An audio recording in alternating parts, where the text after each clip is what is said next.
Hey guys, welcome to our channel foodie plate. ఇంకో వీడియోతో మీ ముందుకు వచ్చేసాను. ఈరోజు ఏం వీడియోనో తెలుసా అండి? ఏం రెసిపీయో మీరు ఆల్రెడీ థంబ్నెయిల్లో చూస్తుంటారో, లేకపోతే అడుగుదాం అనుకున్నాను ఇక్కడ ఏంటో మీరు గెస్ట్ చేశారా అని చెప్పి. ఈరోజు చేయబోయేదండి బీరకాయ రొయ్యలు కర్రీ అండి. రొయ్యలు అంటే పచ్చి రొయ్యలు అండి. ఫస్ట్ అయితే మనం రొయ్యల్ని ఆగలి వేసుకోవాలండి. ఆగలి అంటే ఉడకబెట్టుకోవాలి, మేమైతే ఆగలి వేసుకోవాలి అంటాము.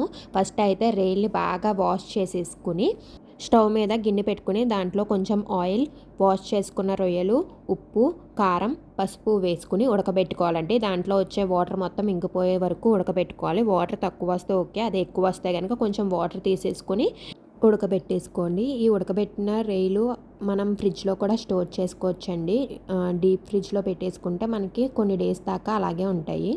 ఇప్పుడు ఫస్ట్ అయితే మనం కర్రీ ప్రాసెస్ స్టార్ట్ చేసేసుకుందామండి. ఫస్ట్ అయితే స్టవ్ ఆన్ చేసుకుని ఒక కడాయి పెట్టుకుని దాంట్లో కొంచెం ఆయిల్ వేసుకుని, ఆయిల్ హీట్ అయ్యాక దాంట్లో కొంచెం జీలకర్ర, అలాగే కొన్ని ఆవాలు కూడా వేసుకుని అవి రెండు చిటపట్లాడాక దాంట్లో కొంచెం కరివేపాకు, అలాగే కొన్ని పచ్చిమిరపకాయ చీరికలు వేసుకోండి. అవి కూడా బాగా వేగాలండి, చిటపట్లాడతాయి, జాగ్రత్తగా ఉండండి. కరివేపాకు వేసుకున్నాం కాబట్టి.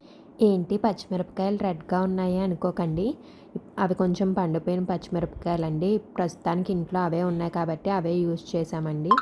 ఏదుంటే అది యూజ్ చేసేసుకోవచ్చు కదండి, వేస్ట్ చేయడం ఎందుకండి.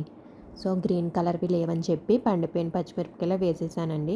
టేస్ట్ ఏమి మనకి డిఫరెన్స్ ఏమి ఉండదండి, కలర్ రెడ్గా ఉంటాయి అంతే. ఇప్పుడు అవి వేగాక దాంట్లో ఉల్లిపాయ ముక్కలు చిన్న చిన్న ముక్కల కింద కట్ చేసుకున్న ముక్కలు వేసుకోండి. ఒకసారి కలుపుకొని దాంట్లో తగినంత ఉప్పు, అలాగే కొంచెం పసుపు, అలాగే దంచిన వెల్లుల్లి పేస్ట్ కొంచెం వేసుకోండి. మేమైతే వెల్లుల్లి ఏదో రూపంలో కర్రీస్లో యాడ్ చేస్తామండి. ఫ్రైస్లో అయితే వెల్లుల్లి రెబ్బల కింద వేస్తాము, కర్రీస్లో అలాగా పేస్ట్ కింద అలా ఏదోలాగా వేసుకుంటాము. ఎందుకంటే వెల్లుల్లి మన హెల్త్కి చాలా మంచిదండి. సో అది వేసుకుంటే టేస్ట్ బాగుంటుంది, అలాగే హెల్త్ కూడా బాగుంటుంది కదండి, అందుకండి. ఇప్పుడు అన్నీ వేసేసుకుని ఒకసారి బాగా మిక్స్ చేసేసుకుని మూత పెట్టి మగ్గనివ్వాలండి. దీంట్లోకి కర్రీలోకి మనం బీరకాయలు యూజ్ చేస్తాం కదండి. బీరకాయలు మనం కట్ చేసుకున్నప్పుడు ఒకసారి చిన్న ముక్క కొరికి చూడండి, ఎందుకంటే కొన్ని బీరకాయలు చేదుగా ఉంటాయండి. సో చూసుకోండి, ఎందుకంటే మళ్ళీ మొత్తం కుకింగ్ అంతా కర్రీ అంతా అయిపోయాక చేదు తగిలితే బాగోదు కదండి, వేస్ట్ కూడా అయిపోతుంది కర్రీ. సో చూసుకోండి కట్ చేసుకున్నప్పుడే. ఉల్లిపాయలు మగ్గిపోయినాయండి. ఇప్పుడు మనం బీరకాయలు చిన్న ముక్కల కింద కట్ చేసుకున్న బీరకాయ ముక్కలు వేసేసుకుని ఒకసారి బాగా కలుపుకొని అవి కూడా బాగా మగ్గనివ్వాలండి. బీరకాయలు మగ్గినప్పుడు వాటర్ వస్తాయండి, సో మనం మగ్గడానికి వాటర్ ఎక్స్ట్రా వేసుకునే అవసరం లేదు. ఈ వెజిటేబుల్స్ కూడా మనుషుల్లాగే అర్థం కావండి. కొన్ని వెజిటేబుల్స్కి ఏమో వాటర్ ఎక్కువ వచ్చేస్తాయండి. అదేనండి పోనీ బీరకాయ తీసుకోండి, ఒక్కొక్కసారేమో వాటర్ ఎక్కువ వచ్చేస్తాయి, ఒక్కోసారేమో వాటర్ తక్కువ వస్తాయి. సో చూసుకుని వాటర్ తక్కువ వస్తే మళ్ళీ వేసుకోవాలండి. ఏంటోనండి. సర్లేండి, ఏం చేస్తాం, ఇంకా ప్రాసెస్లోకి వెళ్ళిపోదాం. మరి ఫస్ట్ అది మూత తీసుకుని ఒకసారి చూసుకోండి మగ్గాయో లేదో, ఒకసారి మళ్ళీ కలుపుకోండి, మధ్య మధ్యలో కలుపుకోవాలండి. ఒకసారి కలుపుకున్నాక మళ్ళీ మూత పెట్టి మళ్ళీ మగ్గనివ్వండి. మొత్తం బీరకాయలన్నీ దగ్గరికి వచ్చేసి బాగా మగ్గక్కర్లేదండి, ఎందుకంటే మనం ఇంకా రొయ్యలు వేసుకుని కూడా కుక్ చేస్తాం కాబట్టి. చూసారా వాటర్ వచ్చేసినాయి మనం పొయ్యకుండానే. ఈ బీరకాయ రొయ్యలు కాంబినేషన్ చాలా బాగుంటుందండి. మా ఆంధ్రాలో అయితే చాలా ఎక్కువ చేసుకుంటారు అందరూ. మరి మీరు ఎప్పుడైనా ఈ కాంబినేషన్ ట్రై చేశారా? ట్రై చేస్తే కనుక కింద కామెంట్ సెక్షన్లో చెప్పండి. ఇప్పుడు ఒకసారి మళ్ళీ మిక్స్ చేసుకోండి. కొంచెం బీరకాయలు మగ్గాయి కదండి, ఒకసారి మిక్స్ చేసేసుకొని ఇప్పుడు దాంట్లో కొంచెం కారం వేసుకోండి. ఆల్రెడీ పచ్చిమిరపకాయలు వేసుకున్నాం కాబట్టి దానికి సరిపడా ఇంకా ఎక్స్ట్రా పడుతుంది, ఎంత పడుతుందో మీకు కారం బట్టి వేసుకోండి. అది కూడా వేసుకుని బాగా మిక్స్ చేసుకోండి, ఒకసారి కలుపుకోండి. ఇప్పుడు దాంట్లో ఉప్పు కారం వేసుకుని ఉడకబెట్టుకున్నాం కదండి రొయ్యలు, అవి వేసేసుకుని బాగా కలుపుకొని మళ్ళీ మూత పెట్టుకుని మగ్గనివ్వండి.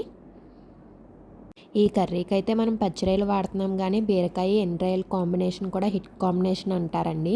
నేనైతే ఎప్పుడూ తినలేదండి, మాకైతే ఇష్టం ఉండదు. మా ఇంట్లో అయితే మా నాన్నగారు ఒక్కైనా తింటారు. సో మా అమ్మగారు ఎప్పుడైనా మా నాన్నగారి కోసం చేస్తారు. ఎప్పుడైనా చేసినప్పుడు అది కూడా మీకు చూపిస్తానండి వీడియో చేసి. ఇప్పుడు మనం మిక్స్ చేసేసుకున్నాం కదండి.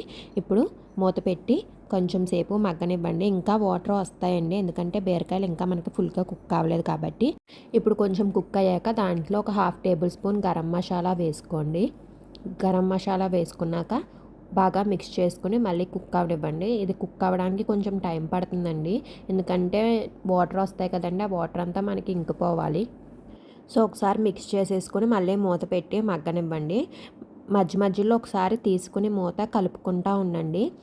పైకి మొత్తం మనకి నూనె తేలుతుందండి, అప్పుడు మనకి కర్రీ మొత్తం కుక్ అయినట్టండి. ఏ కర్రీకైనా మ్యాక్సిమం కొంచెం నూనె తేలితే కర్రీ కుక్ అయింది అని అర్థమండి. ఇప్పుడు మూత తీసి మళ్ళీ కలుపుకోండి. చూసారు కదండి, మ్యాక్సిమం కుక్ అయినట్టే, కొంచెం వాటర్ ఉంది కాబట్టి అది ఇంకిపోవాలండి. మీకు గ్రేవీ కింద కావాలి అనుకుంటే కూడా మీరు మధ్యలో ఆపేసుకోవచ్చండి, గ్రేవీ కింద కావాలి అనుకుంటే. లేదు మనకి దగ్గర చూసారా, ఇప్పుడు మనకి ఆయిల్ కొంచెం పైకి తేలింది అంటే కుక్ అయిపోయినట్టేనండి. మీకు ఈ కన్సిస్టెన్సీలోనే కావాలి అనుకుంటే ఇప్పుడు స్టవ్ ఆఫ్ చేసేసుకోవచ్చండి. లేదు నాకు ఇంకా దగ్గరికి కావాలి అనుకుంటే ఇంకొంచెంసేపు కుక్ అవ్వనివ్వండి. మాకైతే కొంచెం దగ్గరికి అయితేనే ఇష్టం అండి, వాటరీ కింద ఉంటే ఇష్టం ఉండదు. సో ఇదిగోండి మొత్తం కుక్ అయిపోయింది. ఇంకా స్టవ్ ఆఫ్ చేసుకునే ముందు కావాలి అనుకుంటే కొత్తిమీర కూడా వేసుకుంటే ఇంకా టేస్ట్ బాగుంటుందండి. మాకైతే ఇప్పుడు ఇంట్లో అవైలబుల్గా లేదు, సో మేమైతే యూజ్ చేయలేదండి. మీరు కావాలి అనుకుంటే అది కూడా యాడ్ చేసుకోండి. ఇప్పుడు మనం దీన్ని ఒక గిన్నెలోకి తీసుకుని సర్వ్ చేసేసుకోవటమేనండి. ఒకసారి ఇలా ట్రై చేసి ఎలా వచ్చిందో నాకు కింద కామెంట్ సెక్షన్లో అయితే చెప్పడం మర్చిపోకండి.